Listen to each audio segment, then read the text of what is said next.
जयो राधा माधव कुंज बिहारी।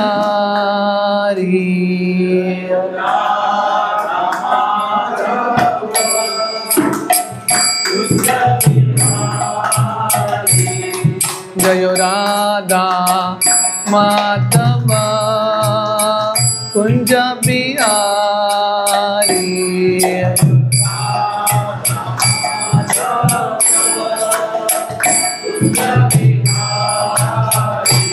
जय गोपी जन वल्लभ गिरिवरधारी।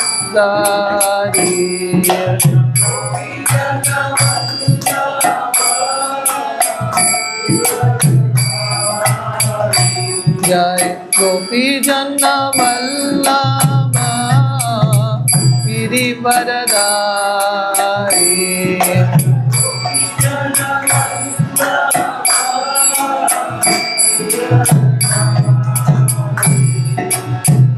यशोदानंदन व्रज जनरंजन।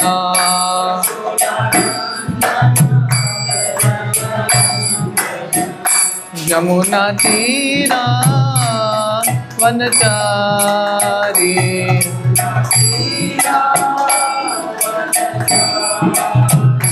यमुना तीरा वनचारी।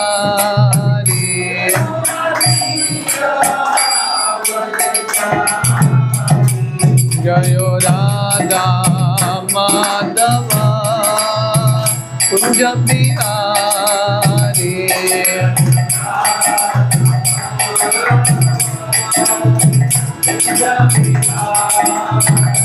जय गोपी जन वल्लभ गिरिवरधारी।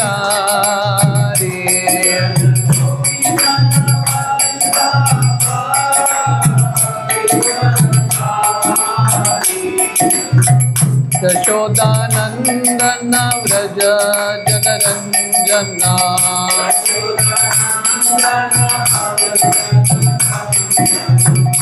यमुना तीरा वनचारी।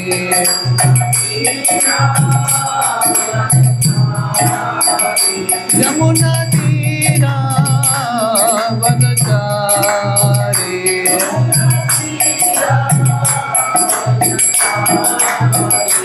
जयो राधा माधव कुंज बिहारी।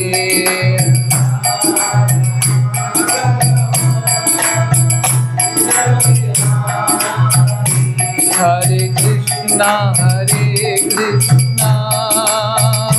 कृष्णा कृष्णा हरे हरे।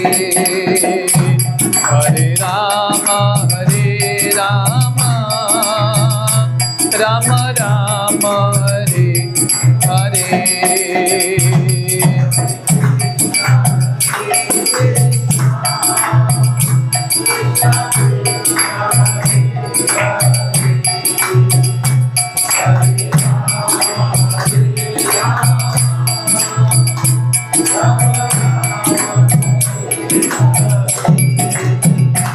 हरे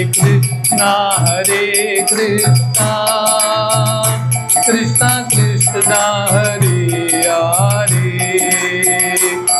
हरे राम राम राम हरे हरे।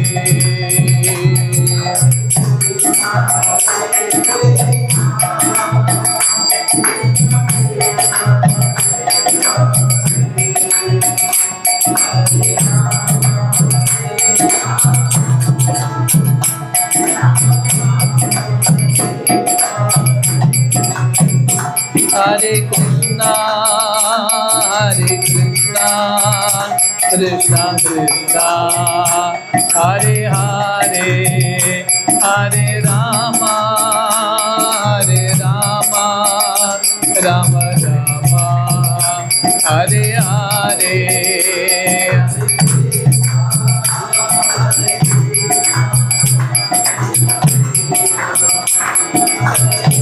थोड़ा जोर से।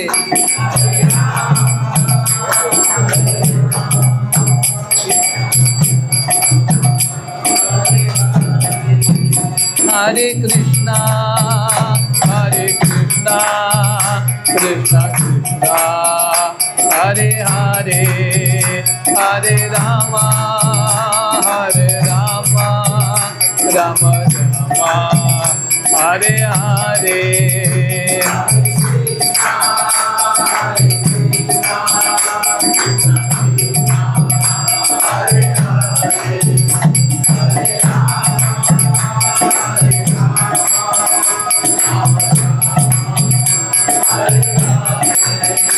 जय सीताराम लक्ष्मण हनुमान, सीताराम लक्ष्मण हनुमान।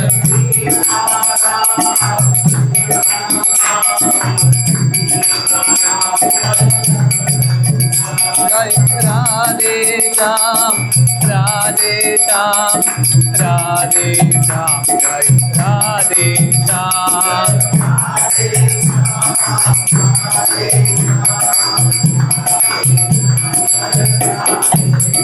जय कृष्ण बलराम, कृष्ण बलराम, कृष्ण बलराम, जय कृष्ण बलराम।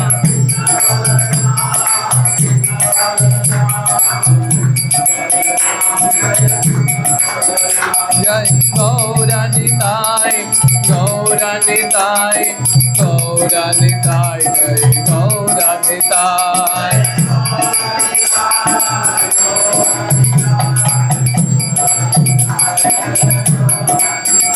जय जय प्रभुपाद, प्रभुपाद, प्रभुपाद, जय प्रभुपाद।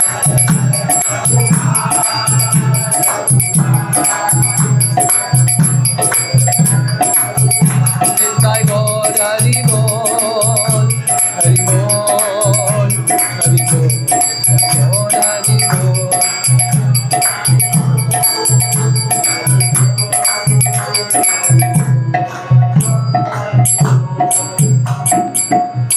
हरि नाम संकीर्तन की जय। ओम अज्ञानतिमिरन्धस्य ज्ञानाञ्जनशलाकया चक्षुरुन्मिलितं येन तस्मै श्रीगुरवे नमः। श्रीचैतन्यमनोभीष्टं स्थापितं येन भूतले स्वयं रूप कदा मह्यं ददाति स्वपदान्तिकं। वन्देऽहं श्रीगुरो श्रीयुतः पदकमलं श्रीगुरुन् वैष्णवांश्च। श्रीरूपं साग्रजातां सहगना रघुनाथान्वितं तं सजीवं साद्वैतं सावधूतं परिजनसहितं कृष्णचैतन्यदेवं श्रीराधा कृष्णपादान् सहगना ललिता श्रीविशाखान्वितंश्च। नमो ओं विष्णुपादाय कृष्णप्रेष्ठाय भूतले श्रीमते भक्तिवेदांत स्वामी इति नामिने। नमस्ते सरस्वती देवे गौरवाणी प्रचारिणे निर्विशेष शून्यवादी पाश्चात्यदेशतारिणे। वंचाकल्पतरुभ्यश्च कृपा सिन्धुभ्येव च पतितानां पावनेभ्यो वैष्णवेभ्यो नमो नमः। जय श्री कृष्ण चैतन्य प्रभु नित्यानंद, श्री अद्वैत गदाधर श्रीवासादि गौर भक्तवृंदा। हरे कृष्णा कृष्णा कृष्णा हरे हरे, हरे राम राम राम हरे हरे। हरे कृष्णा। आप लोगों को सुनाई दे रहा है? You are able to hear me at the back? सुनाई दे रहा है आप लोगों को? ठीक है। तो आप सबका बहुत बहुत स्वागत है। हरे कृष्ण।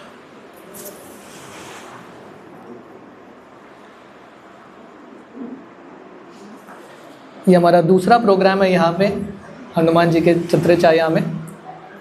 तो लास्ट टाइम हम हनुमान जी के चरित्र के बारे में थोड़ा वर्णन कर रहे थे।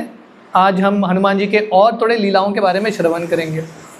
तो हनुमान जी हमारे लिए एक बहुत महत्वपूर्ण कैरेक्टर हैं, हमारे लिए एक रोल मॉडल हैं।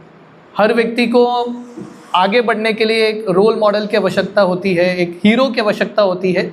और हनुमान जी ऐसे एक प्रेरणा के स्रोत हैं सबके लिए, ताकि हम हनुमान जी के ये चरित्र से और हनुमान जी के जीवन से जितने भी उनके सीख हैं वो हमारे हम ज़िंदगी में हम उतार सकें।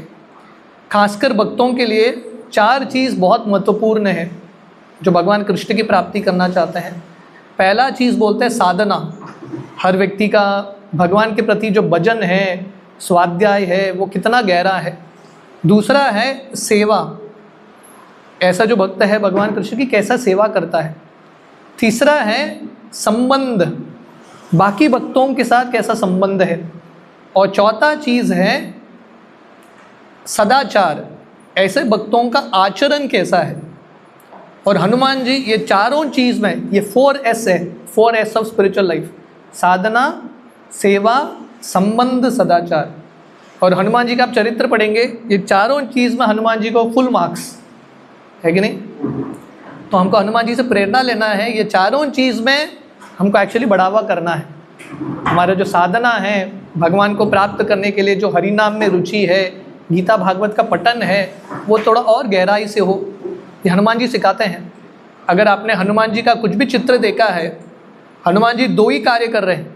एक तो वो भगवान के लिए सेवा कर रहे हैं, आपने हनुमान जी का चित्र देखा ना, हनुमान जी करते क्या है, एक तो उनके हाथ में पर्वत है, भगवान के लिए कुछ बड़ा सेवा कर रहे हैं, या हनुमान जी ध्यान मुद्रा में बैठे हैं, हाथ में माला लेके भगवान राम का जप कर रहे हैं। तो ये भक्तों का ज़िंदगी है, साधना करो और साधना के बल पे जो शक्ति मिलता है उससे अच्छा सेवा करो। तो हनुमान जी साधना में भी बहुत बढ़िया, उनका जो सेवा भाव है इतना सुंदर, ऐसा कुछ भी सेवा नहीं है जो हनुमान जी नहीं कर पाए। जो भी भगवान ने बोला, जो भी वरिष्ठों ने बोला, हनुमान जी ने कर दिखाया। असंभव करके कुछ भी चीज़ नहीं था।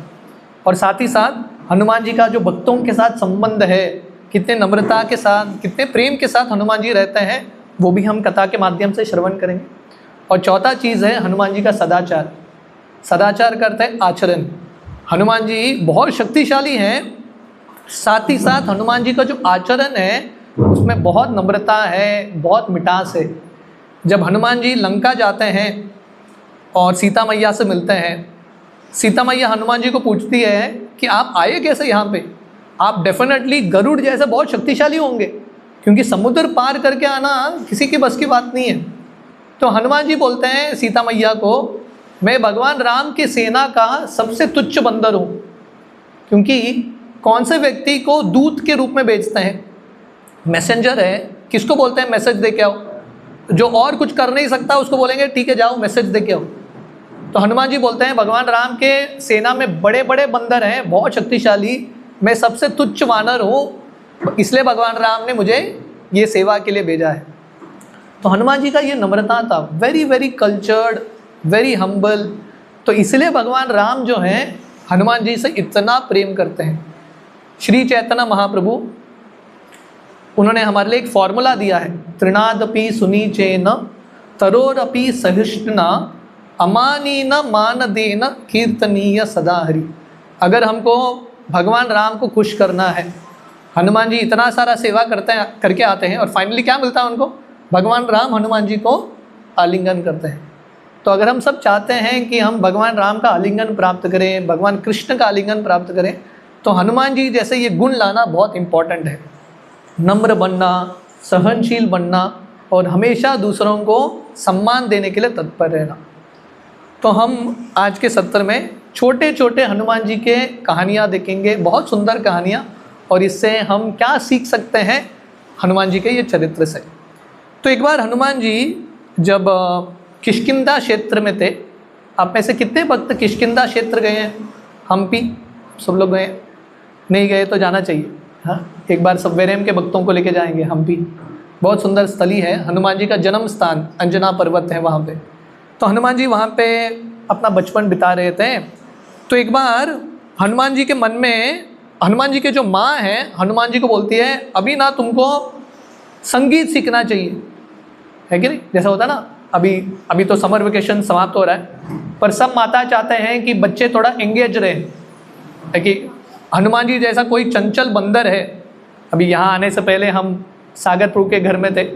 सागरपुर के घर में 2 छोटे छोटे बंदर हैं, 2 छोटे छोटे बच्चे, है कि नहीं। बच्चों को एक जगह पर बिठाना बहुत मुश्किल।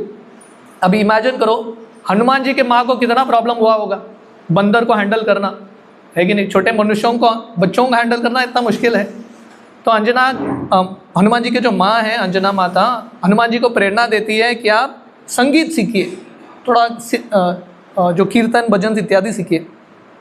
तो अंजना माता के प्रेरणा से हनुमान जी बोलते हैं ठीक है। तो उसी समय कहीं पास में नारद मुनि संगीत गाते हुए चल रहे थे। नारद मुनि बजाय वीणा राधिका रमण नाम है।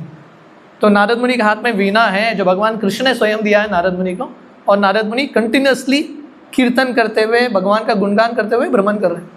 तो हनुमान जी नारद मुनि से मिलते हैं और नारद मुनि के पैर में गिरते हैं और बोलते हैं प्लीज़ मेरी माँ ने मुझे बोला है संगीत सीखने के लिए, आप इतने सुंदर गीत गाते हो, मुझे आपसे संगीत सीखना है।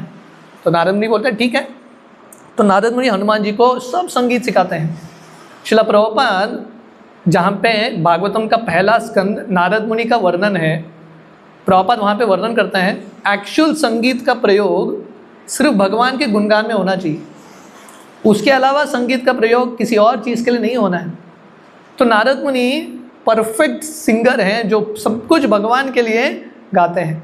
तो हनुमान जी को सब कुछ सिखाते हैं, राग ताल इत्यादि, और बहुत जल्दी हनुमान जी गीत में भी निपुण होते हैं। हमने कभी सुना है क्या हनुमान जी बहुत शक्तिशाली हैं, पर हनुमान जी बहुत सुंदर गाते भी हैं, वेरी एक्सपर्ट सिंगर। तो हनुमान जी ने बहुत जल्दी इसमें निपुणता प्राप्त किया। तो नारद मुनि हनुमान जी को बोलते हैं ठीक है अभी तुम्हारा टेस्ट है, तुम कुछ गा के सिखाओ, गा के दिखाओ। तो हनुमान जी इतना सुंदर तरीके से गाते हैं, नारद मुनि कंप्लीटली बिविल्डर्ड है कि मेरा स्टूडेंट मेरे से ज़्यादा अच्छा है। श्रील प्रभुपाद कहीं पे लिखते हैं हर गुरु का इच्छा होता है कि मेरे शिष्य मेरे से बड़े होने चाहिए। या श्रील प्रभुपाद बताते हैं हर पिताजी का इच्छा है कि मेरे संतान मेरे से अच्छे होने चाहिए। तो नारद मुनि वो इतने खुश हैं कि हनुमान जी इतने सुंदर तरीके से गा रहे हैं। और जब हनुमान जी गा रहे थे, वहाँ के किष्किंधा क्षेत्र में जितने भी पशुएं थे, जितने भी पंक्षियाँ थे, सब हनुमान जी के इर्द गिर्द बैठ जाते हैं हनुमान जी का ये संकीर्तन सुनने के लिए। और वहाँ के जो पत्थर हैं पिघलने लगते हैं। ये हनुमान जी जब शुद्ध भक्त गाते हैं, हनुमान जी शुद्ध भक्त हैं, जब भगवान कृष्ण के या राम के ऐसे शुद्ध भक्त गाते हैं, वो गीत में ऐसा शक्ति है, पत्थर भी पिघलने लगते हैं। तो हनुमान जी गाते हुए ये पत्थर पिघल जाता है और नारद मुनि इतने मग्न होकर सुन रहे थे, उनके हाथ से वीणा गिर जाता है। तो वीणा नारद मुनि का एक पिघले हुए पत्थर में गिर जाता है और हनुमान जी अपना संकीर्तन रोक देते हैं। तो संकीर्तन रोकते ही ये पत्थर जो अभी पिघल गया था वापस सॉलिड बन जाता है। तो नारद मुनि का वीणा वहाँ पे फंस गया। तो नारद मुनि हनुमान जी को बोलते हैं आपने बहुत बढ़िया गाया, अभी आप फिर से एक बार गाओ और ये पत्थर को फिर से पिघलाइए ताकि मैं अपना वीणा प्राप्त करूं। क्योंकि ये वीणा नारद मुनि का बहुत स्पेशल वीणा था। भगवान कृष्ण ने स्वयं नारद मुनि को ये वीणा दिया। ऐसे भक्तों के लिए जप माला होता है ना, है कि नहीं, दीक्षित भक्तों के लिए अगर गुरु ने जप करके दिया है वो माला बहुत महत्वपूर्ण है कि नहीं। अगर माला कहीं छूट गया तो व्यक्ति इतना विचलित होता है। तो नारद मुनि हनुमान जी को बोलते हैं ये मेरा एक ही वीणा है, मेरा एक ही कंपेनियन है, ये मेरा वीणा, मुझे वीणा चाहिए। तो हनुमान जी को बोलते हैं फिर से आप गाइए। पर हनुमान जी वहाँ से चलने लगते हैं और नारद मुनि को समझ में नहीं आ रहा है हनुमान जी क्या कर रहे हैं। नारद मुनि उनके पीछे पीछे चल रहे हैं, हनुमान जी भागने लगते हैं और नारद मुनि हनुमान जी के पीछे भाग रहे हैं। तो जैसा हमने बोला बंदर जो होते हैं ना आउट ऑफ कंट्रोल होते हैं, कभी समझ में नहीं आता क्या कर सकते हैं। तो पूरे सब जगह इर्द गिर्द हनुमान जी भाग रहे हैं और उनके पीछे नारद भाग रहे हैं। और बहुत जगह भागने के बाद हनुमान जी एक जगह बैठ जाते हैं और नारद मुनि हनुमान जी को बोलते हैं किसके लिए भागे तुम इतना, मुझे किसके लिए इतना भगाया। तो हनुमान जी बोलते हैं मुझे ना मेरा इच्छा था कि आपका चरण धूलि ये पूरे जगह पे लगे, इसलिए मैं इतना भागा। और उसके बाद हनुमान जी फिर से गाते हैं और फिर से पत्थर पिघल जाता है और नारद के वीणा को हनुमान जी दे देते हैं। तो इससे पता चलता है कि हनुमान जी उनके पास स्किल भी है कि नहीं, गाने का निपुणता भी है, पर उसके साथ साथ उनको साधुओं के प्रति इतना प्रेम है, साधुओं के प्रति इतना सम्मान है, वो चाहते हैं कि नारद मुनि जैसे जो साधु हैं उनका चरण धूलि उनके पूरे आश्रम में लगे। तो ये हनुमान जी का भाव है, this was the mood of Hanuman ji. तो हनुमान जी हम सबको सिखा रहे हैं कि हम सबकी ज़िंदगी में साधुओं का कृपा प्राप्त करना बहुत इम्पॉर्टेंट। अभी हनुमान जी सबसे श्रेष्ठ भक्त हैं, उनको किसी साधु की कृपा की आवश्यकता है। फिर भी हनुमान जी इतने उत्सुक हैं साधुओं का कृपा प्राप्त करने के लिए। साधु संग सर्वशास्त्र कहे, लव मात्र साधु संग सर्व सिद्धि होए। इसलिए सब शास्त्रों का निचोड़, आप रामायण देखो, भागवतम देखो, गीता देखो, महाभारत देखो, कुछ भी देखो, अल्टीमेटली सब शास्त्रों का निचोड़ है सत्संग, साधुओं का संग। तो आप सब लोगों का भाग्य है कि यहाँ के जो भक्त प्रयास कर रहे हैं यहाँ पे एक रेगुलर कुछ सत्संग शुरू करने के लिए। श्रील प्रभुपाद ने इस्कॉन संस्था खोला है, बाकी बहुत सारे ऑर्गेनाइजेशंस है कि नहीं, ये दुनिया में लायंस क्लब है, रोटरी क्लब है, क्या क्या इत्यादि, BNI, so many business club, hundreds of clubs are there. पर कहाँ पे वो सोसाइटी है जहाँ पे भक्त एक साथ आके भगवान के बारे में चर्चा कर सके, no material profit, ultimately Krishna की प्राप्ति करने के लिए।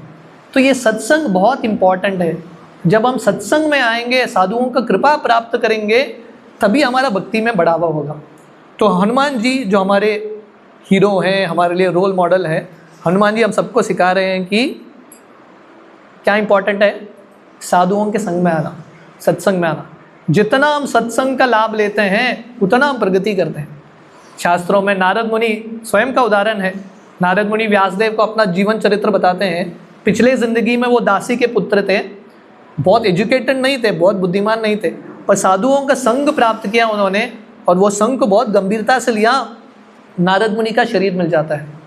हम भागवतम का पहला स्कंद सुन रहे थे, जब भीष्मदेव अपना शरीर त्याग रहे हैं कुरुक्षेत्र के रणभूमि में, पूरे दुनिया में जितने भी साधु संत हैं वहाँ पे आते हैं भीष्मदेव का संग प्राप्त करने के लिए। तो ये भाव है कि जब सत्संग प्राप्त करने का अवसर है, हमको डेफिनेटली उसका लाभ लेना है। जब हनुमान जी लंका में गए थे, भगवान राम ने हनुमान जी को लंका भेजा था, तो वहाँ पे एक, हम सब जानते हैं हनुमान जी सीता मैया को खोजते खोजते हनुमान जी कहाँ पे पहुँचते हैं, अशोक वाटिका पहुँचते हैं। उस समय हनुमान जी ने पूरे अशोक वाटिका का अर्थ है, अशोक मतलब जहाँ पे शोक नहीं होता। ये रावण का बहुत फेवरेट गार्डन था। रावण यहाँ पे जब भी दुखी होता था, अपने दुख को, अपने शोक को मिटाने के लिए अशोक वाटिका जाता था।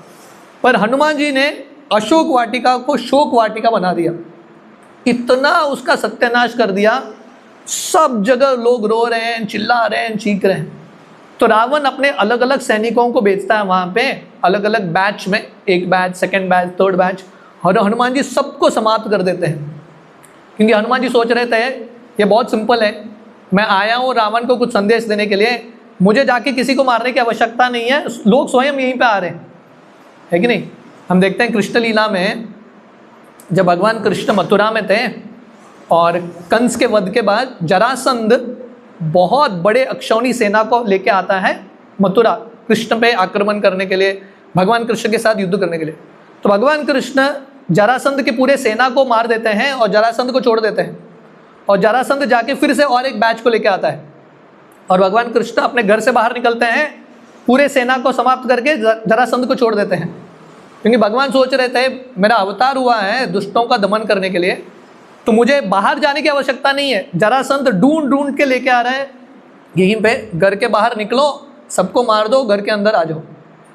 तो कभी कभी ना जो असुर भी होते हैं भगवान कृष्ण के प्लान में मदद करते हैं। तो इस तरह हनुमान जी सोच रहे थे बहुत अच्छा हो गया, यहीं पे बैठे बैठे रावण के एक के बाद सब सैनिकों का बैच समाप्त हो रहा है। तो उस समय एक व्यक्ति था रावण के एक सेना में, जिसका नाम था जाम्बूमली। रावण का एक बहुत शक्तिशाली मंत्री था, वेरी पावरफुल वॉरियर, जिसका नाम था प्रहस्त। ये जाम्बूमली प्रहस्त का लड़का था। और जाम्बूमली का खासियत क्या था पता है? इतना दारू पीता था, इतना दारू पीता था, मतलब अगर कंपटीशन होगा दारू पीने में जो सबसे बड़ा राजा कौन है, जाम्बूमली होगा। वो कितना दारू पीता था पता है? लंका में एक तालाब था जिसमें सिर्फ दारू ही था, दारू का तालाब। कहीं पे सुना है क्या? है कि नहीं? अगर गोवा के कोई व्यक्ति सुनेगा, आइडिया उसको मिल जाएगा यहाँ पे, ऐसा भी कुछ व्यक्ति शुरू कर लेंगे। लोगों को अलग अलग चीज़ से प्रेरणा मिलता है। तो ये जाम्बूमली क्या करता था, ये दारू के तालाब में तैरता था, वहीं पे तैरता रहता था। जब वो उठ जाता था, ग्लास डुबाता था तालाब में, पी के सो जाता था। फर्स्ट क्लास लाइफ था इसका। तो इस तरह था अपना ज़िंदगी जाम्बूमली बिता रहा था। तो जब इतना हनुमान जी ने पूरे अशोक वाटिका का नाश कर दिया, रावण अपने सैनिकों को बोलता है जाके जाम्बूमली को उठाओ। तो जाम्बूमली सोए हुए अवस्था में था, उसका ग्लास वहाँ पे था। ये सब सैनिक जाके तैर के जाम्बूमली के ग्लास में एंटी लिकर कुछ चीज़ डाल देते हैं। जाम्बूमली पीते ही उसका उसका जो इंटेस्टाइन्स है वो उसका होश आ जाता है, वो उठ के तैरते हुए बाहर आता है इतने गुस्से के साथ, और रावण के पास जाम्बूमली को लेके जाते हैं। तो जाम्बूमली रावण को बोलता है आपने मुझे उठाया क्यों, किसके लिए, मुझे किसके साथ युद्ध करना है, अग्नि है, चंद्र है, किसके साथ युद्ध करना है। रावण बोलता है एक बंदर है उसके साथ युद्ध करना है। जाम्बूमली बोलते हैं ये तो मेरे स्टेटस से बहुत नीचे है, बंदर से युद्ध करने के लिए मुझे आपने ये तालाब से उठाया। तो रावण बोलते हैं साधारण बंदर नहीं है, बहुत शक्तिशाली बंदर है, हमारे बहुत सारे सैनिकों को ये बंदर ने मार दिया है। तो जाम्बूमली जाते हैं, और जब जाम्बूमली जाते हैं रावण बोलता है 80,000 सैनिकों को लेके जाओ। जाम्बूमली बोलते हैं सैनिकों की क्या ज़रूरत, मैं बंदर को अपने आप मार दूंगा, मुझे किसी की ज़रूरत नहीं है। रावण बोलते हैं अंडर एस्टिमेट मत करो, लेके जाओ। तो जाम्बूमली इन सब के साथ जाता है अशोक वाटिका में, और जब वहाँ पे पहुँचते हैं हनुमान जी बिंदास आराम से अशोक वाटिका का फल खा रहे हैं, पेड़ के ऊपर बैठे हैं। और हनुमान जी जाम्बूमली को बोलते हैं जाम्बूमली देखो मैंने तुम्हारे इतने सारे लोगों को मार दिया है, मैं तुमको भी मार दूंगा। जाम्बूमली बोलता है हे बंदर, ये रावण का लंका है, ये रावण के लंके में इंद्र चंद्र भी रावण के किचन में सब्जियां काट रहे हैं, रावण इतना शक्तिशाली है। हनुमान जी बोलते हैं वो सब इतिहास है, अभी रियलिटी में, और देख तेरे अशोक वाटिका का क्या हुआ है, अभी रावण का अंत हो जाएगा। तो जाम्बूमली हनुमान जी के साथ युद्ध करने के लिए आते हैं, अलग अलग बाण हनुमान जी पर चलाते हैं। हनुमान जी हर एक बाण पकड़ के इन लोगों को भी फेंक देते हैं, और हनुमान जी अलग अलग पत्थर फेंक रहे हैं, अलग अलग लकड़ियों का टहनी फेंक रहे हैं, और जाम्बूमली सबको उड़ा देता है। फाइनली जाम्बूमली क्या करता है, उसको लगता है हनुमान जी ऐसे मरने वाले नहीं हैं। जाम्बूमली आंख बंद करके अपना साइज बढ़ाने का प्रयास करता है, उसके पास मायावी शक्ति था। तो अपना पूरा साइज जाम्बूमली बढ़ाता है। वो क्या देखता है पता है, जब 1 मिनट बाद वो आंख खोलता है उसके सामने 2 बड़े बड़े गोल चीज़ दिखते हैं। तो जाम्बूमली सोच रहा है ये क्या है, उसको समझ में नहीं आ रहा था, ढूंढ रहा है ये क्या है, उसको समझ में नहीं आ रहा है। ऊपर से आवाज़ आता है हनुमान जी का। तो जाम्बूमली ने अपना पूरा साइज बढ़ा दिया, पर उसके पहले हनुमान जी ने इतना साइज बढ़ा दिया, जाम्बूमली के आंखों के सामने हनुमान जी के 2 घुटने थे, और हनुमान जी इतने बड़े। तो हनुमान जी ऊपर से पूछते हैं जाम्बूमली तेरा क्या प्लान है, तो मेरा पैर छुएगा क्या। जाम्बूमली बोलता है अपने सैनिकों को मारो इसको। हनुमान जी बोलते हैं कहाँ है तेरे सैनिक। जाम्बूमली पीछे घूम के देखता है, तो हनुमान जी ने एक बड़ा पर्वत लेके 80,000 सैनिकों को समाप्त कर दिया, सबको समाधि दे दिया। तो जाम्बूमली बहुत डर जाता है। तो जाम्बूमली हनुमान जी को बोलता है हिम्मत है तो ओरिजिनल साइज़ पे आ जाओ, युद्ध करेंगे। तो हनुमान जी वापस नॉर्मल साइज़ पे आते हैं, और हनुमान जी क्या करते हैं जाम्बूमली के इर्द गिर्द घूमते हैं, और हनुमान जी जाम्बूमली को बोलते हैं देख अभी तेरे पास 3 मिनट है ज़िंदगी का, मेरा सुझाव है मरते मरते मैं तुमको एक मंत्र देता हूँ, मरते मरते ये 2 शब्द का उच्चारण करोगे, ये 2 अक्षर का, भगवान की प्राप्ति होगी। और हनुमान जी जाम्बूमली को बोलते हैं बोलो राम। जाम्बूमली इतना शक्तिशाली व्यक्ति, पहले बार किसी ने उसको इतने आसानी से लिया है। हनुमान जी इसको फ़र्क ही नहीं है जाम्बूमली की शक्ति के बारे में। तो जाम्बूमली इतना डर जाता है कि हनुमान जी इतने शक्तिशाली हैं। जाम्बूमली हनुमान जी पे मारने के लिए हनुमान जी पे कूदते हैं। हनुमान जी क्या करते हैं जाम्बूमली को पकड़ के अपने एक उंगली में इतने तीव्रता से घुमाते हैं, जाम्बूमली का प्राण वहीं पे चला जाता है, और हनुमान जी राम राम जप करते हुए वहाँ से निकल जाते हैं। वर्णन आता है जब हनुमान जी सीता मैया को संदेश देते हैं भगवान राम का, और सीता मैया को भगवान राम का अंगूठी दे देते हैं, हनुमान जी का वहाँ पे लगभग सेवा समाप्ति हो जाता है। भगवान राम ने हनुमान जी को क्या बोला था, आप जाके सीता को संदेश दे के वापस आ जाना बस। पर हनुमान जी को लगा इसमें मज़ा क्या है कि नहीं, संदेश दे दिया, इसमें मज़ा कुछ नहीं। तो हनुमान जी सीता मैया को पूछते हैं मैं यहाँ का फल थोड़ा खा लूँ क्या, क्योंकि इतने देर तक हनुमान जी ने कुछ खाया नहीं। सीता मैया बोलती है आप खा लेना। तो हनुमान जी फल खाते हैं और वहाँ पे जितने भी राक्षसियाँ थे, क्योंकि सीता के इर्द गिर्द फीमेल राक्षसियाँ थे सीता का देखभाल करने के लिए, हनुमान जी क्या करते हैं, इन सबको डराते हैं, इन सब के पीछे भाग रहे हैं और ये सब लोग हरी हरी चिल्ला रहे हैं, क्योंकि संस्कृत में बंदर का एक नाम है हरि। तो हनुमान जी बंदर हैं, हनुमान जी को देख के ये सब लोग हरी हरी चिल्ला रहे हैं। हनुमान जी इतने खुश हो गए, क्योंकि हरि मतलब बंदर भी और हरि मतलब कृष्ण भगवान का भी नाम है। हनुमान जी इतने खुश हो गए, इन राक्षसियों के मुख से भगवान का नाम आ रहा है, हनुमान जी इनके पीछे और भाग रहे हैं, हरी हरी हरी हरी। तो हम देखते हैं कि हनुमान जी का ये चरित्र है, जाम्बूमली हो या यहाँ के राक्षसियाँ हो, हनुमान जी का यही भाव है, साधु संतों का यही भाव है, किसी न किसी प्रकार से लोगों को हरि नाम देना, सम वे और दी अदर।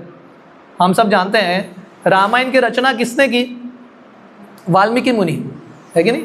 वाल्मीकि मुनि पहले कौन थे, रत्नाकर करके डाकू थे, लिटरली लोगों को बहुत तंग करते थे, परेशान करते थे। तो नारद मुनि आते हैं रत्नाकर से मिलने के लिए और नारद मुनि रत्नाकर को बोलते हैं देख तेरा ये प्रोफेशन ठीक नहीं है, तो लोगों को तंग करेगा तो ये सब वापस कर्म तेरे पास आएगा, तुमको बहुत कष्ट भुगतना पड़ेगा।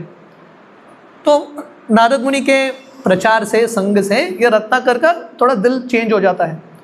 तो नारद मुनि बोलते हैं ठीक, तुम्हारे लिए एक ही सोल्यूशन है, जैसा हनुमान जी जाम्बूमली को बोल रहे हैं, नारद मुनि रत्नाकर को बोलते हैं राम का नाम लो, राम बोलो, राम राम। ये रत्नाकर इतना पापी था, उसके मुख से राम भी नहीं निकल रहा था, पर नारद मुनि गिव अप करने वाले व्यक्ति नहीं है। तो नारद मुनि बोलते हैं ठीक है, तुम राम नहीं बोल सकते, मरा बोलो, क्योंकि इसके लैंग्वेज में रेगुलर वोकैबुलरी था, वो मरा, ये मरा, रोज किसी न किसी को तो मारता था, है कि नहीं। तो नारद मुनि ने उसको ऐसा ट्रिक किया, ये कंटिन्यूसली मरा मरा बोलने लगा, मरा मरा मरा मरा, और फाइनली ये राम राम होते गया। तो कहने का अर्थ है, नारद मुनि हो, हनुमान जी हो, शिला प्रभुपाद हो, ये सब भक्तों का खासियत है किसी न किसी प्रकार लोगों को ये हरि नाम देना। एनेची औषधि माया नाशी बारो लागी, हरि नाम महामंत्र लाओ तुम्ही मागी। भक्ति विनोद ठाकुर हमारे एक बहुत महान आचार्य, उनके गीत में लिखते हैं श्री चैतन्य महाप्रभु एक डॉक्टर की तरह है और हम सबको एक मेडिसिन दे रहे हैं। और कलयुग में कौन सा मेडिसिन काम करेगा, सबसे महत्वपूर्ण मेडिसिन है भगवान का नाम। हरे कृष्णा कृष्ण कृष्ण हरे हरे, हरे राम राम राम हरे हरे। ये भगवान का जो नाम है सबसे शक्तिशाली चीज़ है। तो जैसा मैंने हनुमान जी का विश्वास बताया हरि नाम में, मैं और एक कहानी बताता हूँ हनुमान जी का कितना विश्वास है भगवान के नामों में। तो एक बार जब हम सब जानते हैं ना, जब भगवान राम किष्किंधा क्षेत्र में थे, अगर आप लोग रामायण जानते हैं, भगवान राम अयोध्या से निकले वनवास के लिए 14 साल। अयोध्या से भगवान राम कहाँ गए, किसी को पता है? भगवान राम अयोध्या से प्रयाग होके चित्रकूट जाते हैं। चित्रकूट के बाद भगवान राम दंडकारण्य वन आते हैं, वहाँ से नासिक आते हैं, पंचवटी।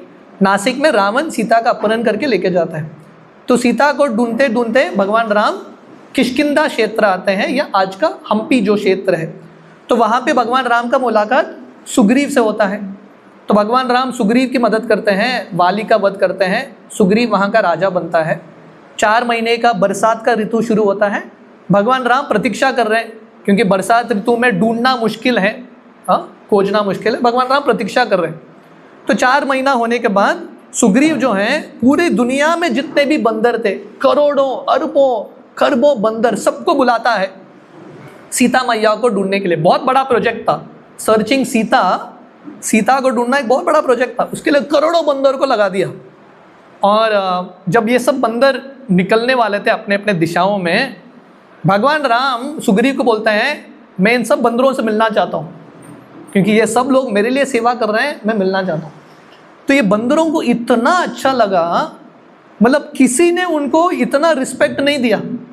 बंदर हैं पर भगवान राम बोल रहे हैं मैं इन सबको इंडिविजुअली मिलूंगा। तो लाइन लग गया। एक सेकंड के लिए भगवान राम मिल रहे थे, पर वो 1 सेकंड में भगवान राम ने सब बंदरों के दिल को स्पर्श कर दिया। भगवान राम मुस्कुराते उन पे, इतने खुश थे बंदर। पहले बार किसी ने इन बंदरों को इतना सम्मान दिया है। तो ये भगवान राम का चरित्र है। भगवान राम मर्यादा पुरुषोत्तम है, एक लीडर है। लीडर का अर्थ है हर व्यक्ति के साथ कनेक्ट करना, हर व्यक्ति का जो कंट्रीब्यूशन है उसको वैल्यू करना। तो भगवान राम सब ऐसे सब बंदरों से मिलते हैं। जब दक्षिण दिशा में ये बंदरों का सेना निकलने वाला था, उसमें अंगद, हनुमान जी, जाम्बवन इत्यादि थे। ये सब लोग आते हैं भगवान राम से मिलने के लिए। और हनुमान जी, जैसा हम बता रहे हैं, हनुमान जी का 4 चीज़ हमने देखा हनुमान जी के चरित्र से। उनका उनका साधना, उनका सेवा, उनका संबंध और सदाचार। ये एक कहानी है हनुमान जी की नम्रता का। सब दक्षिण भारत में, दक्षिण दिशा में जितने भी बंदर जाने वाले थे, सब लोग रुके हैं भगवान राम से मिलने के लिए। हनुमान जी लास्ट में खड़े हैं।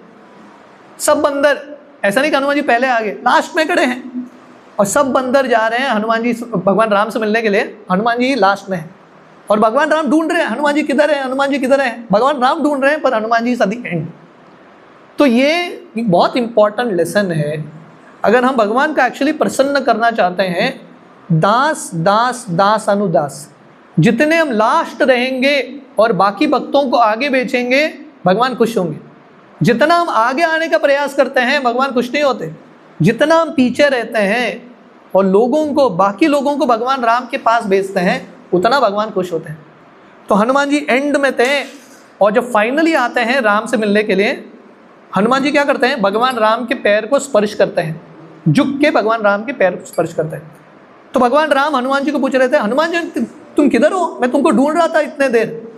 तो हनुमान जी भगवान राम के पैर को स्पर्श करते हैं और भगवान राम को बोलते हैं, भगवान मुझे ऐसा ही रहने दो, मैं हमेशा ऐसा ही रहना चाहता हूँ, मेरा ये परमानेंट पोजीशन है, मैं आपके चरण में ही रहना चाहता हूँ।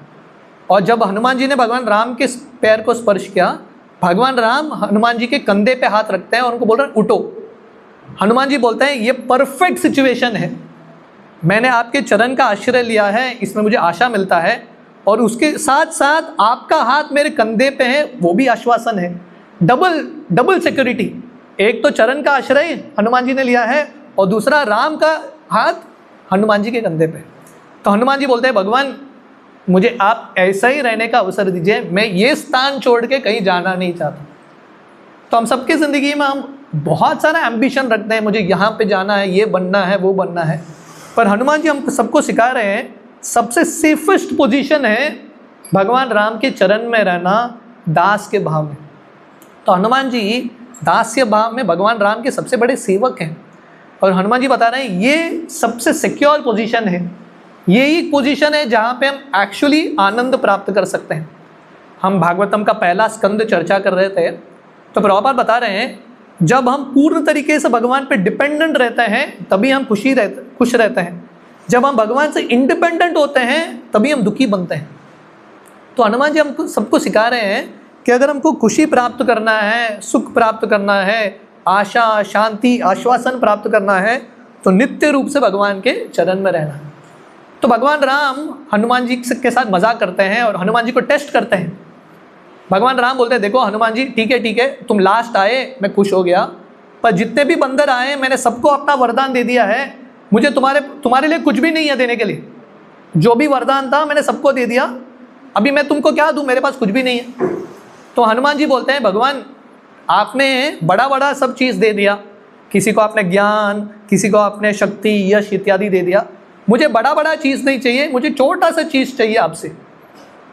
तो भगवान राम बुद्धिमान है, पर हनुमान जी भगवान के जो भक्त हैं भगवान से भी बुद्धिमान। भगवान राम बहुत खुश होते हैं, बोलते हैं, हनुमान जी ऐसा कौन सा चीज़ है जो मैंने अब तक नहीं दिया, मैं जो तुमको दे सकता हूँ। हनुमान जी बोलते हैं, भगवान मुझे एक ही चीज़ चाहिए, आपका नाम। आपने बाकी सब दे दिया लोगों को, आपका ऐश्वर्य, शक्ति, ज्ञान इत्यादि, मुझे सिर्फ आपका नाम चाहिए, please give me your holy name. तो भगवान राम बहुत खुश होते हैं और भगवान राम हनुमान जी को आलिंगन करते हैं। तो यहाँ पे भी हम देखते हैं हनुमान जी हमको क्या सिखा रहे हैं, सबसे बड़ा वरदान हमको भगवान से मांगना क्या है, भगवान का नाम। और ये जो भगवान का नाम है एक तरह से भगवान से भी ज़्यादा शक्तिशाली है, more powerful than Lord Ram. जब ये सब बंदर मिलके वो सेतु बना रहे थे ना लंका के लिए, तो ये सब सोच रहे थे अभी इतने सारे पत्थर और समुद्र में कैसे तैरेगा, है कि नहीं। तो हनुमान जी एक पत्थर लेते हैं, फेंक देते हैं, वो पत्थर डूब जाता है। तो हनुमान जी सोच रहे थे इस सब पत्थर को कैसे तैराएं, बहुत बड़ा प्रोजेक्ट है, बहुत 100 योजन दूर 800 मील ब्रिज बनाना है बिना पिलर्स के, how do you do it. तो हनुमान जी और एक पत्थर लेते हैं, राम के नाम का जप करते हैं, जय श्री राम बोल के फेंकते हैं, वो पत्थर तैरने लगता है। तो हनुमान जी फिर से एक पत्थर लेते हैं, ऐसे फेंकते हैं, डूब जाता है। हनुमान जी फिर से पत्थर लेते हैं, राम का नाम का जप करते हैं, फेंकते हैं, वो तैरने लगता है।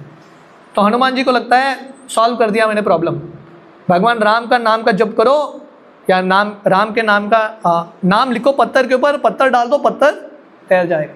सब बंदरों को बुलाते हैं, वो सीक्रेट रिवील करते हैं, जय श्री राम बोलो विश्वास के साथ, पत्थर डालो, पत्थर तैर जाएगा, और तैरने लगता है। तो भगवान राम ये पूरे दृश्य को देख रहे थे और भगवान राम सोचने लगता है मैं भी ट्राई करता हूँ, ये सब लोग मेरा नाम का जप करके फेंक रहे हैं पत्थर, पत्थर तैर रहा है। तो भगवान राम एक पत्थर लेते हैं और पत्थर को फेंकते हैं, पत्थर डूब जाता है। तो भगवान राम को बहुत एम्बैरेसमेंट होता है, अरे वो सब लोग मेरे नाम लेके पत्थर तैरा रहे हैं, मैं खुद ये कर नहीं पा रहा हूँ। तो भगवान राम इधर उधर देख रहे हैं, किसी ने नहीं देखा क्या, फोटो तो नहीं लिया, नहीं तो पेपर में आ जाएगा फ्रंट पेज में, राम फेल हो गए, है कि नहीं, वायरल हो जाएगा न्यूज़। तो हनुमान जी देख लेते हैं और हनुमान जी राम के पास आते हैं और बोलते हैं भगवान राम इसका अर्थ क्या है। हनुमान जी बोलते हैं आपने जिस व्यक्ति को त्याग दिया, राम ने फेंक दिया पत्थर को, हनुमान जी बोलते हैं आपने जिस व्यक्ति को त्याग दिया उसको तो डूबना ही है, he will have to drown. पर हनुमान जी बताते हैं भगवान राम को आपसे शक्तिशाली है आपका नाम। तो अगर हमको ये भवसागर से, कष्टों के सागर से मुक्ति प्राप्त करना है, भगवान का नाम बहुत महत्वपूर्ण है। श्रीमद् भागवतम में सुखदेव गोस्वामी परीक्षित महाराज को बताते हैं कलेर दोष निधे राजन अस्ति एक महान गुना कीर्तनादेव कृष्णस्य मुक्त संग परम व्रजेत। सुखदेव गोस्वामी बताते हैं कलयुग दोषों का सागर है कि नहीं। जैसे इन बंदरों को इंडियन ओशन के ऊपर ये ब्रिज बनाना पड़ा, तो वैसे हम सबकी ज़िंदगी में इतना विशाल सागर है कष्टों का, दोषों का, दुखों का। ये सागर को हम कैसे पार करें। कलेर दोष निधे राजन अस्ति एक महान गुना, कलयुग दोषों का सागर है, एक ही महान गुण है, वो क्या है, कीर्तनादेव कृष्णस्य। भगवान कृष्ण, भगवान राम का नाम इतना शक्तिशाली है, अगर हम भगवान का नाम का जप करेंगे कष्टों के सागर से हम दूर हो जाएंगे। तो हनुमान जी ये 2-3 कहानियों से सिखा रहे हैं कि कैसे हम सबकी ज़िंदगी में ये सबसे महत्वपूर्ण चीज़ है भगवान का हरि नाम, भगवान का जो भक्ति है, द मोस्ट वैल्यूबल। जब हनुमान जी भगवान राम के साथ वापस अयोध्या आते हैं लंका के युद्ध के बाद, तो भगवान राम सीता मैया से बातचीत कर रहे हैं कि हनुमान ने हमारे लिए इतना कुछ किया है। उस समय तो राम कुछ दे नहीं पाए क्योंकि वनवास में थे, कुछ दे नहीं पाए। तो राम अभी सोच रहे थे कुछ तो देना चाहिए, और सीता मैया भी सोच रही थी हनुमान जी ने मेरे लिए इतना किया है, आई शुड गिव समथिंग। तो सीता मैया अपने गले से एक मणि का हार निकालती है, बहुत कीमती मणि का हार, और हनुमान जी को देती है, ये हमारे तरफ से गिफ्ट है, अब रखना, पहनना। तो हनुमान जी क्या करते हैं, उसको तोड़ के एक एक मणि को तोड़ते हैं दांतों से। सीता मैया सोच रही थी बंदर तो बंदर ही रहेगा, है कि नहीं, कुछ भी दे दो इसको खाने को ही पड़ा है। तो हनुमान जी एक एक मणि को तोड़ते हैं। सीता मैया बोल रही इतना कीमती हार है, अगर तोड़ना ही था तो बोलते तो मैं अपने पास ही रखती थी, है कि नहीं, मैं तुमको दिया, हार भी तोड़ दिया। तो सीता मैया हनुमान जी को पूछा तोड़ के क्या देख रहे हो। हनुमान जी ढूंढ रहे हैं। तो हनुमान जी बोल रहे हैं मैं एक एक मणि को तोड़ के देख रहा हूँ कि इसमें सीताराम है क्या, अगर इसमें सीताराम नहीं है तो ये मणि का कुछ फायदा नहीं, देयर इज नो यूज। क्योंकि रियल वेल्थ है, असली धन है भगवान का नाम, भगवान का भक्ति। अहो दुक्कम महादुक्कम दुक्का दुक्ख तरम यतः काचरतम विस्मृतम रत्न हरेर नामेव केवलम। केवलाष्टकम में वर्णन आता है सबसे बड़ा दुख है भगवान के हरि नाम को, भगवान के भक्ति को हम वैल्यू नहीं करते, सत्संग को वैल्यू नहीं करते। बाकी चीज़ जो नश्वर है, जो एनीवे छोड़ के जाना पड़ेगा, उसको हम वैल्यू करते हैं। तो हनुमान जी हमको सिखा रहे हैं असली धन है जो हमारा जन्म जन्मांतर हमारे पास आएगा, वो है भगवान का हरि नाम, भगवान की भक्ति। जब हनुमान जी ये सेतु बना रहे थे, है कि नहीं, तो सेतु को लगभग कंप्लीशन था, बहुत लंबा प्रोजेक्ट था, 10 योजन लंबा और 10 योजन चौड़ा, क्योंकि लाखों करोड़ों बंदर को पार करके जाना था। तो बहुत सारे पत्थर उन्होंने लगा दिया, दक्षिण भारत में जितने भी बड़े बड़े शिला थे, पत्थर थे, सब लगा दिया, फिर भी सेतु कंप्लीट नहीं हो रहा है। तो हनुमान जी दक्षिण, रामेश्वरम कहाँ है? दक्षिण भारत। हनुमान जी दक्षिण भारत से उत्तर भारत जा रहे, बार बार उड़ के बड़े बड़े पत्थर लेके आ रहे। तो हनुमान जी को लग रहा है ये बहुत बड़ा प्रोजेक्ट है, ऐसा समाप्त नहीं होगा, मैं क्या करता हूँ, बड़ा एक पहाड़ लेके खत्म करता हूँ ये पूरे प्रोजेक्ट को। तो हनुमान जी जाते हैं और फाइनली ढूंढते हैं एक सही पहाड़, बहुत सुंदर पहाड़ था ये, अद्भुत पहाड़ जिसमें गुफाएं थे, जिसमें बहुत सारे झरने थे।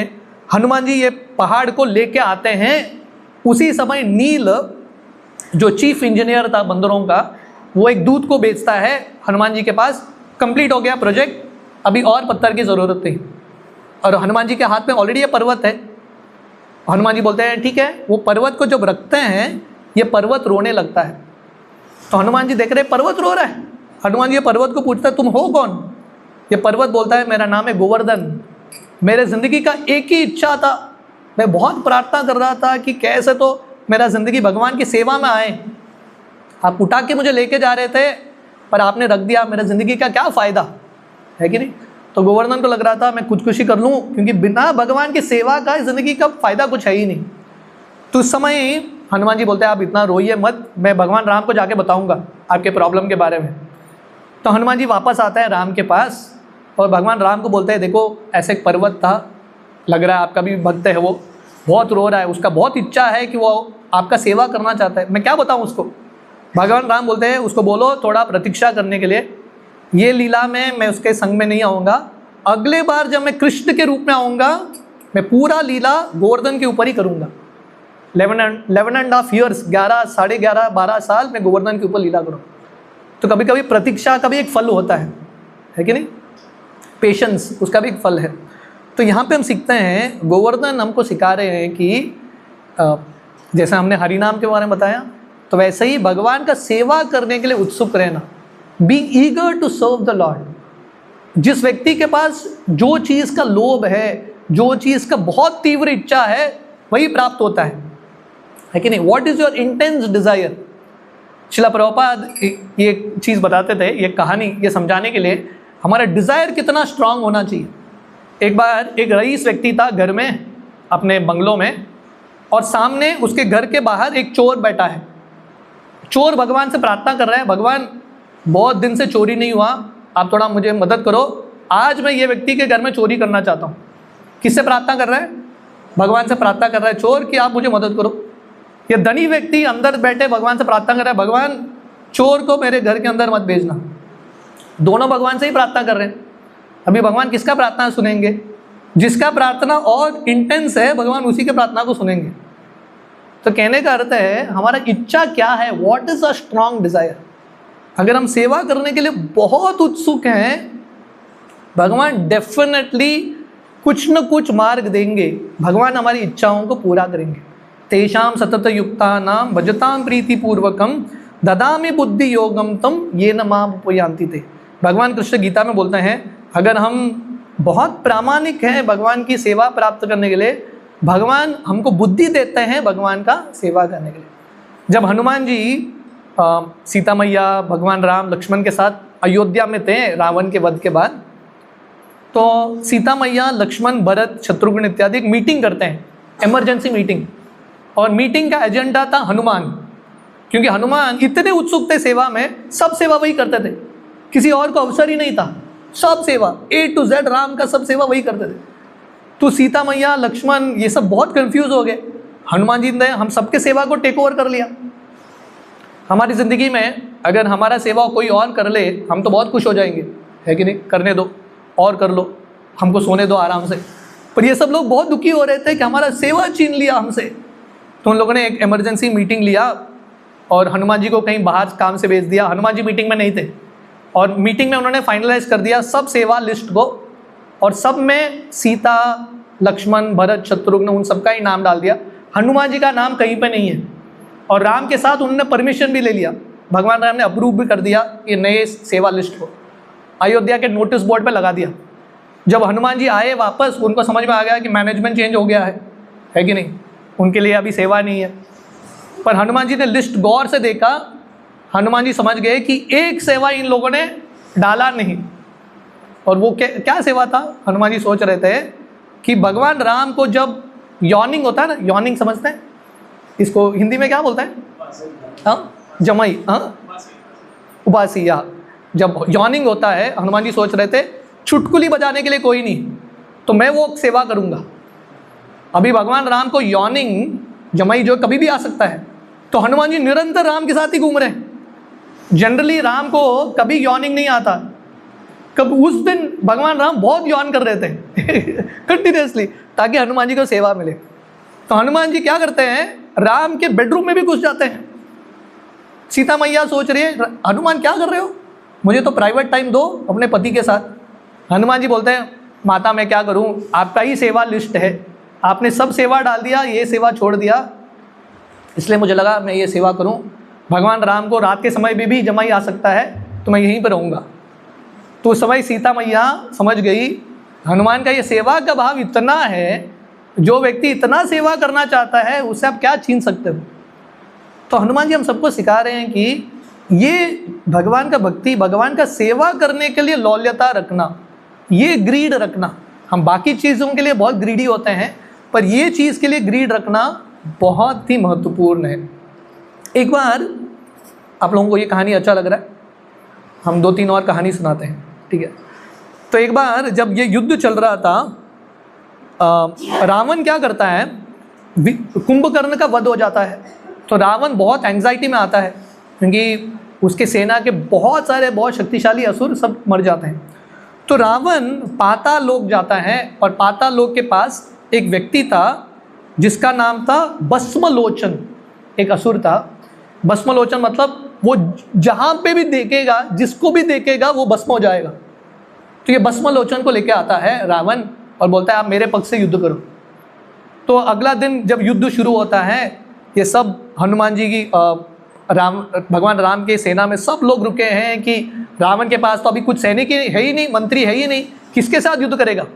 तो देखते हैं कि सामने से एक बड़ा विशाल व्यक्ति आता है, आंख में पट्टी बांध के, और पीछे कुछ भी सेना नहीं, अकेले आता है बाहर।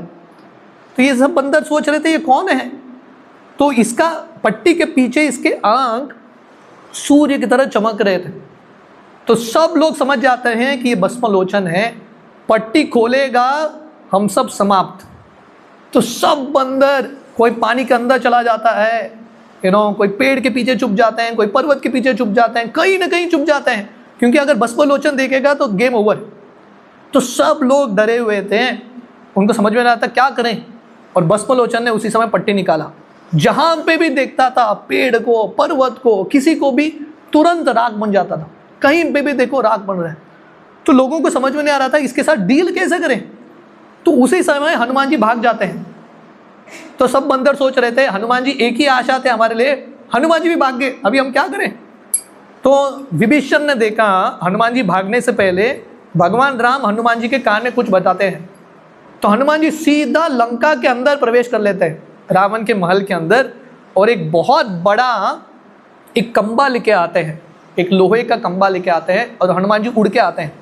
और भस्मलोचन इधर उधर देख रहा था। हनुमान जी भस्मलोचन के ऊपर से उड़ के अपने पूंछ से वो कंबा भस्मलोचन के सामने रखते हैं। और ये कंबा एक्चुअली एक आईना था, एक मिरर था। जब ये आईना सामने आता है, भस्मलोचन अपने आप को देख के उसी का अंत हो जाता है। तो इस तरह से हनुमान जी भगवान राम के सेवा में बहुत ही बुद्धिमान। तो ये कहानी आती है, ये एक लोक कथा है। जब भगवान राम रावण के साथ युद्ध कर रहे थे, तो भगवान राम, रावण दशग्रीव था, उसके 10 सर थे। भगवान राम अपने बाण से एक सर को उड़ाते थे, फिर से एक सर आ जाता था, दूसरा सर, एक हाथ को उड़ाते थे, फिर से दूसरा हाथ आ जाता था। तो भगवान राम प्रयास कर रहे थे रावण को मारने के लिए, पर रावण मर ही नहीं रहा था। कितना भी प्रयास करो, आ रहा है एक के बाद एक सर, एक हाथ। तो राम भी कंफ्यूज थे क्या करना है।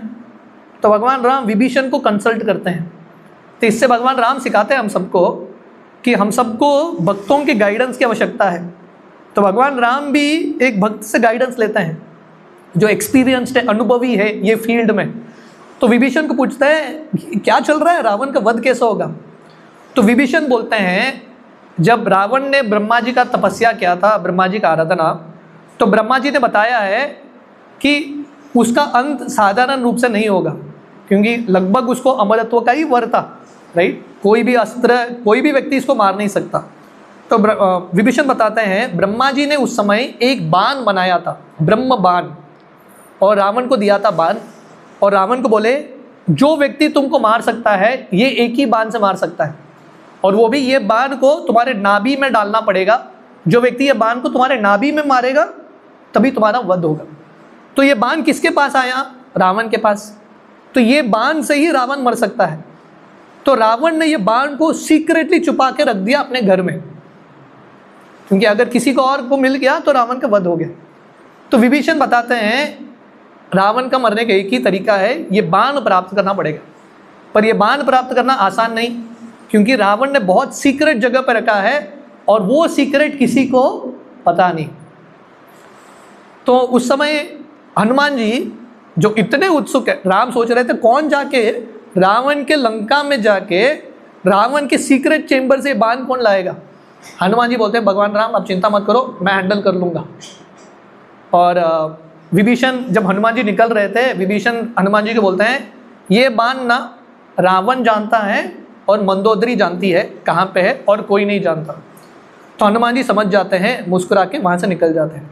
तो हनुमान जी लंका के अंदर प्रवेश करके एक साधु का वेश, एक ज्योतिष का वेश ले लेते हैं, एक बूढ़ा एक ज्योतिष है कि नहीं। और हनुमान जी पूरे लंका में एक बहुत बूढ़े एक ज्योतिष के रूप में, एक ब्राह्मण के रूप में प्रवेश करते हैं। और हनुमान जी जप कर रहे हैं, जय श्रीमान रावण ऐसा करके जप करते हुए जा रहे हैं। तो सब लंका के निवासी बहुत खुश हो गए, क्योंकि क्या होता है ना, जब प्रॉब्लम चल रहा है, अभी क्या हो रहा था, जैसे रावण के सेना का और राम का युद्ध चल रहा है, जैसा अभी होता है ना इंडिया पाकिस्तान, जब प्रॉब्लम होता है ना, लोग किसके पास जाते हैं, ज्योतिष के पास जाते हैं, लोग दौड़ दौड़ के जाते हैं। तो उस समय रावण के सैनिक ऑलरेडी बहुत मर रहे थे, तो वो देखते हैं कि लंका में एक बहुत बूढ़ा ज्योतिष आ रहा है, सब लोग ये ज्योतिष के पास बैठ जाते हैं। और हनुमान जी ये बूढ़े ब्राह्मण के रूप में रावण लंका के अलग अलग कोने में बैठ के सबके प्रॉब्लम को समझाते हैं।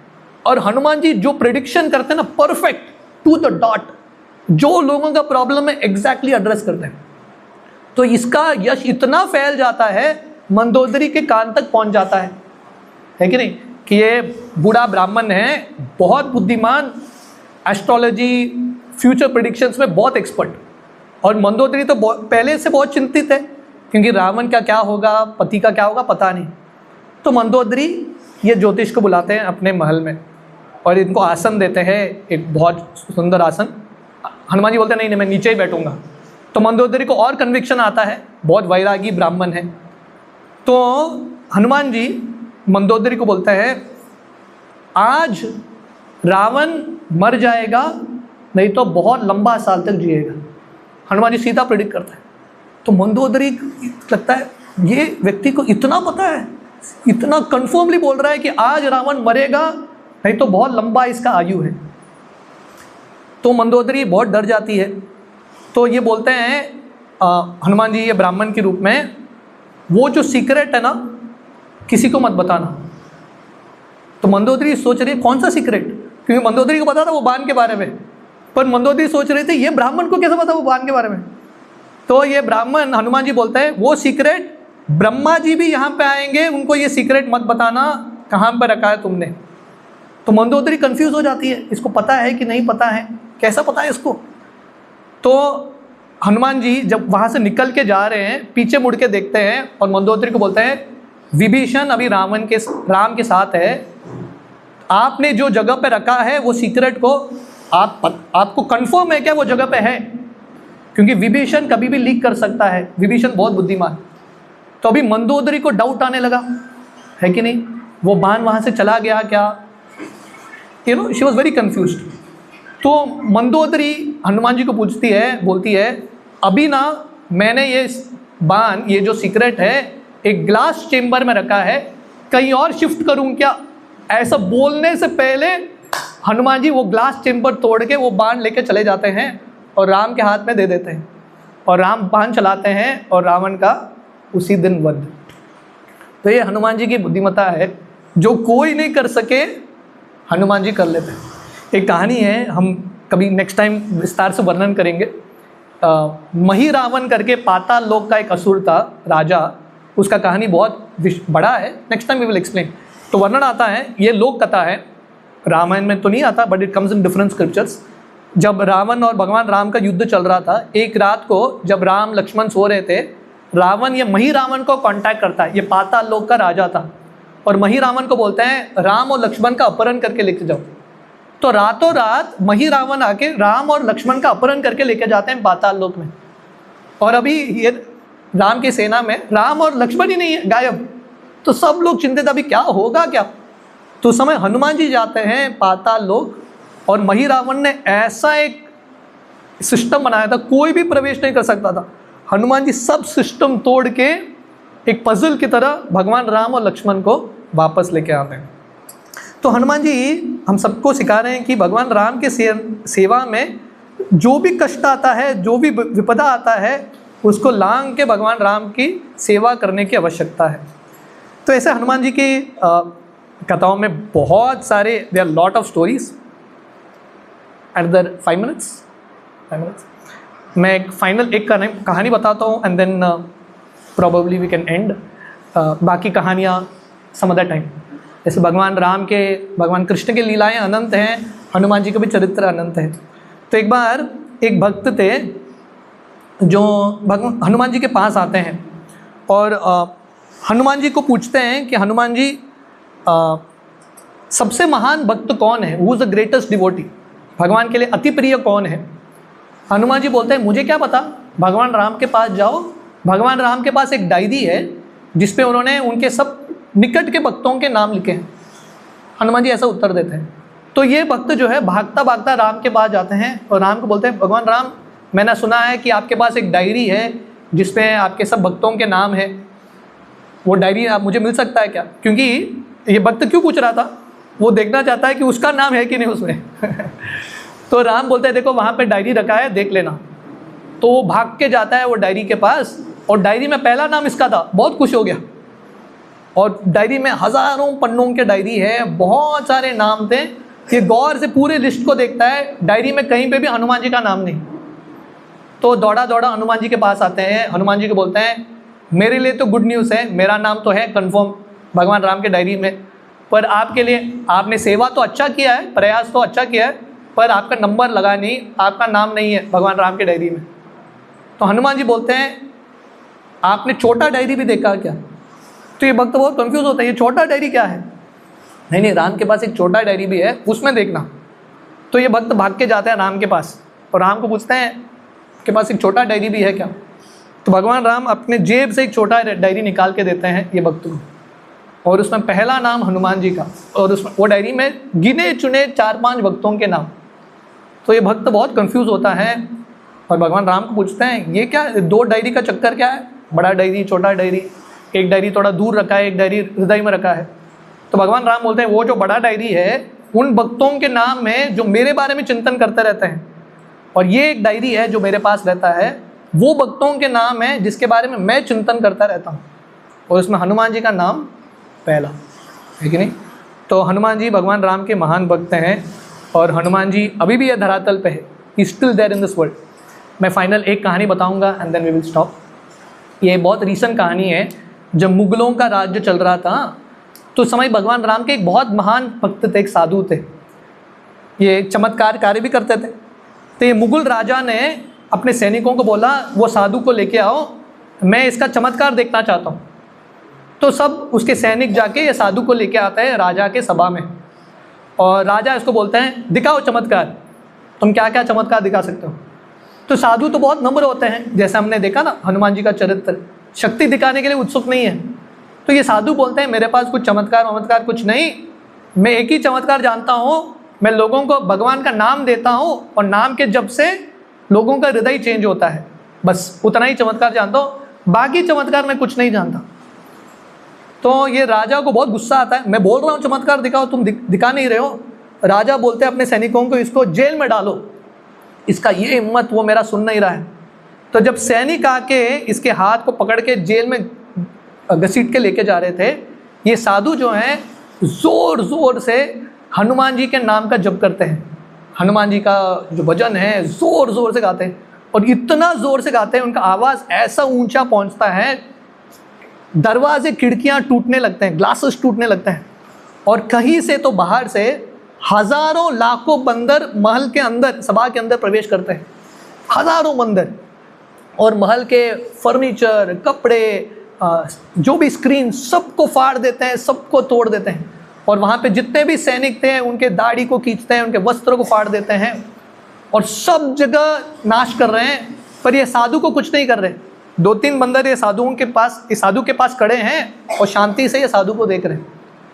तो उस समय ये राजा को चमत्कार देख रहा था, और उसको ऐसा चमत्कार नहीं देख रहा था, बहुत खतरनाक चमत्कार दिखा दिया साधु ने।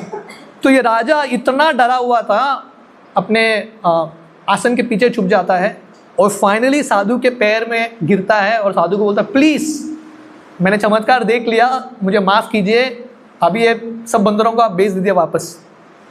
तो साधु जैसे ही हनुमान जी का नाम जप करना बंद करते हैं, ये सब बंदर खिड़की से कूद के वापस चले जाते हैं। और ये राजा समझने लगता है कि हनुमान जी के लीलाएं अभी भी चलते हैं। Hanuman ji past times are still on. भगवान राम ने हनुमान जी को ये धरातल पे रखा है। भगवान राम तो अपने धाम चले गए, पर भगवान राम हनुमान जी के धरातल पर रखते हैं ताकि जितने भी भक्त भक्ति कर रहे हैं उनको शक्ति प्राप्त करें, हनुमान जी उनको भक्ति में मदद करें, so that you can help the devotees in their devotional service. तो ऐसे तो काफ़ी सारी कथाएं हैं, बताने का बहुत सारा इच्छा है, but I think we will stop here. तो बेसिकली आज के कथा का यही सार है कि हनुमान जी अपने उदाहरण से सिखा रहे हैं कि कैसे हम सबको भक्ति के लिए, हरि नाम के लिए, साधुओं के संग के लिए बहुत उत्सुक होना चाहिए। यही ज़िंदगी का असली वैल्यू है, असली धन है। तो आइए हम सब हनुमान जी से प्रार्थना करें सिंसियरली। हनुमान जी यहीं पे बैठे हैं, विराजमान हैं, तो हनुमान जी से सिंसियरली प्रार्थना करें। हम भी भगवान हनुमान जी ने भगवान राम के लिए बहुत बड़ा सेवा किया, हम एटलीस्ट भगवान के लिए छोटा तो सेवा कर सके अपने ये ज़िंदगी में, है कि नहीं? So this should be our prayer for today. Hare Krishna. Hanuman ji की जय, भगवान श्री रामचंद्र की जय, शिला प्रभुपाद की जय। हरे कृष्ण।